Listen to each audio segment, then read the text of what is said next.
अस्सलाम अलैकुम। मुहर्रम सीरीज के तीसरे एपिसोड में खुश आमदी। गुज़श्ता एपिसोड में हमने इमाम हिस्सा की अज़मत और मकाम को जाना था। आज हम इस दौर के हालात पर नज़र डालेंगे जब यजीद की हुकूमत का आगाज हुआ और इस्लामी दुनिया एक अहम मोड़ पर खड़ी थी। सन 680 ईस्वी में यजीद बिन मुआविया अपने वालिद मुआविया बिन अबी सुफियान के इंतकाल के बाद इक़्तिदार में आए। ये इस्लामी तारीख का एक अहम मरहला था क्योंकि पहली मर्तबा खिलाफत मौरूसी अंदाज में बाप से बेटे को मुंतकिल हुई, जिस पर इस वक्त कई मरूफ सहाबा और अहले बैत के अफराद ने एतराज़ किया। इस ज़माने में इस्लामी सल्तनत बहुत वसी हो चुकी थी। शाम, इराक, हिजाज, मिस्र और दीगर इलाकों तक मुसलमानों की हुकूमत फैली हुई थी। बज़ाहिर सल्तनत मजबूत नजर आती थी, लेकिन अंदरूनी तौर पर सियासी इख्तिलाफात और बेचैनी मौजूद थी। बहुत से लोग चाहते थे कि क़ियादत ऐसे शख्स के हाथ में हो जो तक़ू, अदल और इस्लामी उसूलों में नुमाया हो।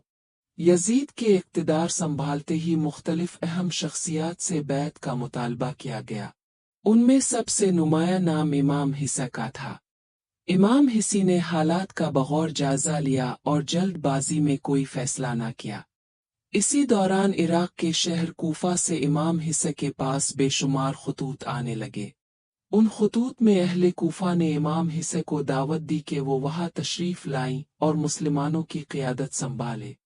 ये वो वक्त था जब उम्मत मुस्लिमा एक बड़े इम्तिहान से गुजर रही थी। एक तरफ सियासी ताकत थी और दूसरी तरफ उसूलों, इंसाफ और हक की आवाज़। हालात तेजी से बदल रहे थे और आने वाले दिन इस्लामी तारीख के सबसे दर्दनाक वाक़यात की तरफ बढ़ रहे थे। इमाम हिस्सी ने हर कदम इंतहाई हिकमत और सब्र के साथ उठाया। उनका मकसद इक़्तिदार हासिल करना नहीं था, बल्कि उम्मत की इस्लाह और दीन की हकीकी रूह को जिंदा रखना था।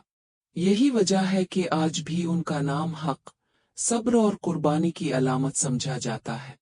अगले एपिसोड में हम बात करेंगे कि कूफा वालों के खतूत के बाद इमाम हिस्सी ने क्या फैसला किया, मुस्लिम बिन इक़ल को किक भेजा गया और किस तरह वाक़यात ने एक नए रुख इख्तियार किया। अगर आपको ये डॉक्यूमेंट्री पसंद आ रही है तो चैनल नेक्सस डॉक्यूमेंट्रीज को सब्सक्राइब करें और इस सीरीज को दूसरों तक भी पहुंचाएं।